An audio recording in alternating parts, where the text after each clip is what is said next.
Shanti everyone, welcome to the Murli for the 30th of July 2024. So the essence.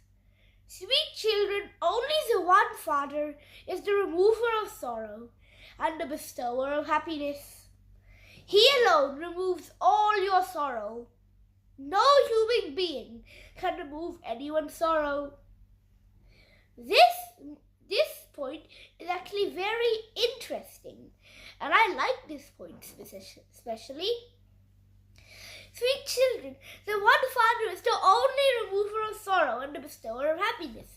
That means only the Father is the only one that can remove your sorrow, all your problems, that can stop all your problems, end them.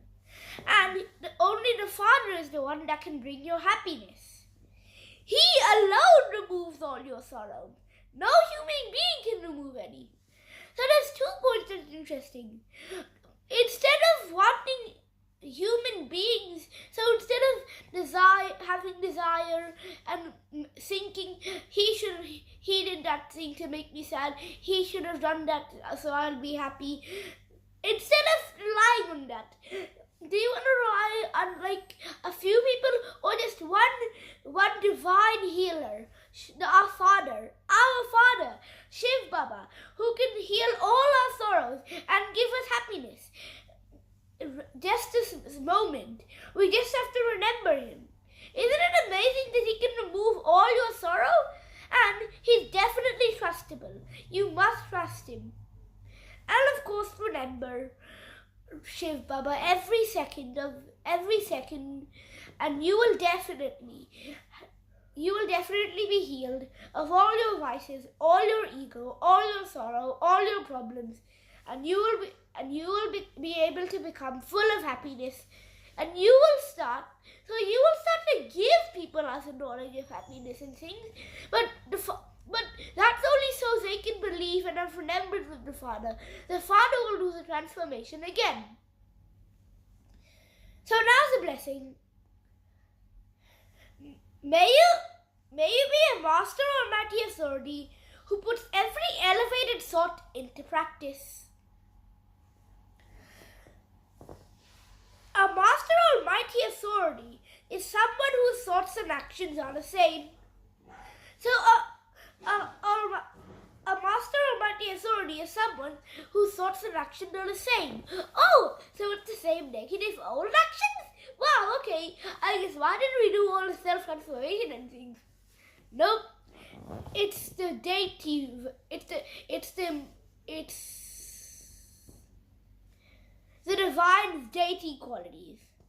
If your thoughts are very elevated, but your actions are not according to your thoughts, then you cannot be called a master or mighty authority. So check whether you put into practice the elevated thoughts you have. The sign of a master or mighty authority is that he will be able to use a particular power that is needed at the moment. So let's say if you were going to cook something, you would, but so let's say there's 5 people in the house: a cook, a servant, a security guard. You know what that is typically? Oh yeah, and a person who opens the door for you and a person who serves food. So let's say if you were a cook but you're also a cleaner. So would you use a broom to cook? That would be weird. Similarly, if someone's bullying you, will you use the power to face, or will you just use the power to pack up?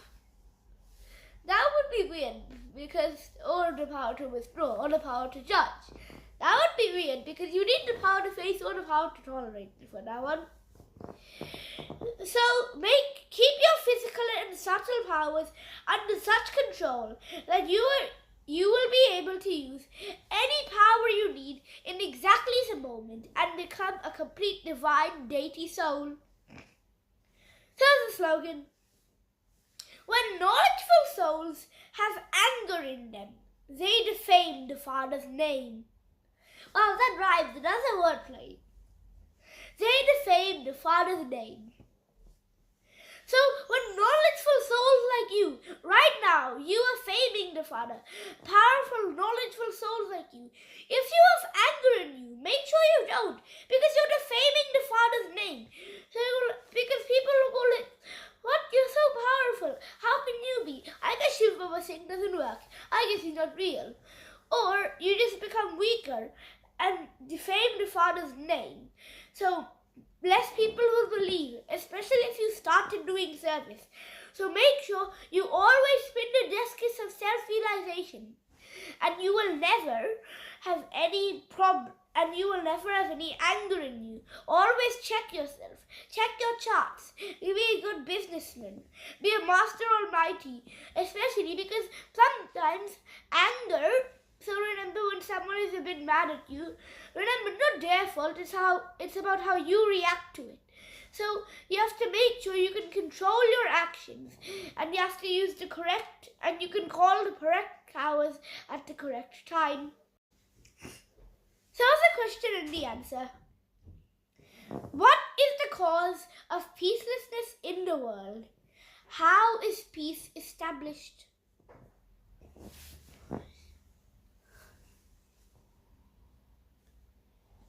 The innumerable religions are the cause of peacelessness in the world.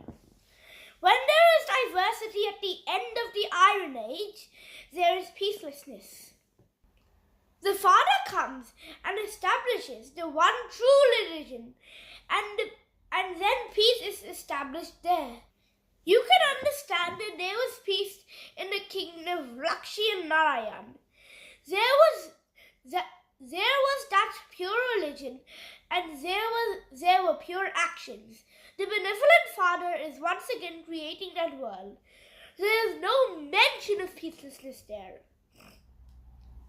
So when there is diversity at the end, when there's problems, when there's vices, when there's egos at the end of the Iron Age, there is peacelessness. Or, so divides, so different religions, there are many religions, right? So people are divided into those type of religions. The Father comes and establishes the one true religion, the deity religion, the pure religion, and establishes, and the peace is established there. You can understand that there was peace in the kingdom of Lakshmi and Narayan. There was that pure religion, and there were pure actions there. There was no mention of peacelessness. Everyone had pure thoughts and pure actions. The Father is trying to create that world again. And remember, that world was in Bharat, India, because that was the land at the start. But then it just got bigger. Shanti everyone, that's all for today's Murli. Thank you for listening. I hope you enjoyed it. Shanti.